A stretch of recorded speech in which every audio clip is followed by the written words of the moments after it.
नमस्कार मित्रांनो, स्वागत आहे तुमचं पुन्हा एका नवीन व्हिडिओमध्ये. मित्रांनो, देशातील सर्वात मोठ्या सार्वजनिक क्षेत्रातील बँकांपैकी पंजाब नॅशनल बँकेनं बँकिंग क्षेत्रामध्ये पुन्हा एकदा मोठी खळबळ उडवून दिली. देशाच्या पायाभूत सुविधा क्षेत्राला वित्तपुरवठा करण्यामध्ये एकेकाळी एक मोठं नाव SREI ग्रुप आता फसवणुकीच्या आरोपांमुळे चर्चेत आलाय. PNB बँकेनं शुक्रवारी एक मोठा खुलासा केलाय आणि सार्वजनिक क्षेत्रातील बँकेनं रिझर्व्ह बँकेला 2434 कोटींच्या मोठ्या कर्जदार फसवणुकीची माहिती दिलेली आहे. या प्रकरणामध्ये SREI ग्रुपच्या 2 कंपन्यांचा समावेश आहे. यामध्ये SREI इक्विपमेंट फायनान्स लिमिटेड आणि SREI इन्फ्रास्ट्रक्चर फायनान्स लिमिटेड या कंपन्यांचा समावेश आहे. पंजाब नॅशनल बँकेनं रिझर्व्ह बँक ऑफ इंडियाला फसवणुकीची तक्रार केली असून बँकेनं 26 डिसेंबर रोजी स्टॉक एक्सचेंजला देखील याची माहिती दिलेली आहे.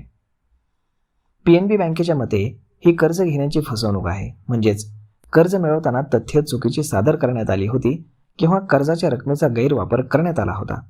त्याचप्रमाणे PNBने SIFLशी संबंधित 1193 कोटी रुपयांच्या संपूर्ण रकमेसाठी तरतूदही केली असून दोन्ही कंपन्या आता दिवाळखोरी निकरातून प्रक्रियेतून गेलेल्या आहेत आणि NCLTनं त्यांचं निराकरण देखील केलेलं आहे.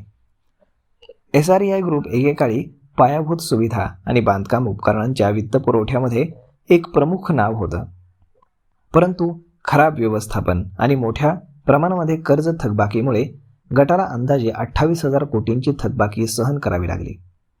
परिस्थिती बिकट होत असताना ऑक्टोबर 2021मध्ये RBIनं दोन्ही कंपन्यांचं संचालक मंडळ हे बरखास्त केलं होतं.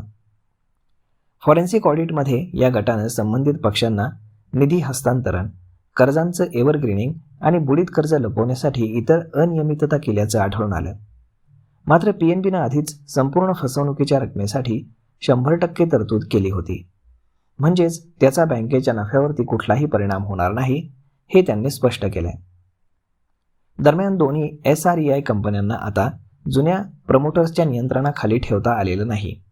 दिवाळखोरी आणि दिवाळखोरी संहिता या अंतर्गत त्यांना डिसेंबर 2023मध्येच सरकार समर्थित राष्ट्रीय मालमत्ता पुनर्निर्माण कंपनी म्हणजेच NSRCDLकडे सोपवण्यात आले.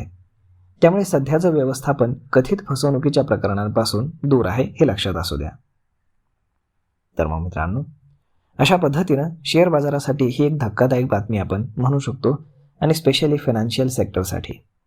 तर मग आता सोमवारी बाजारावरती याचा काय परिणाम होणार हे पाहणं खूप जास्त गरजेचं आहे. तर मग मित्रांनो, हा व्हिडिओ, ही माहिती तुम्हाला कशी वाटली हे तुम्ही आम्हाला कमेंट करून नक्कीच सांगा. आणि जर आवडली असेल तर आपल्या जवळच्या मित्रमंडळींसोबत देखील हा व्हिडिओ तुम्ही शेअर करायला विसरू नका. धन्यवाद.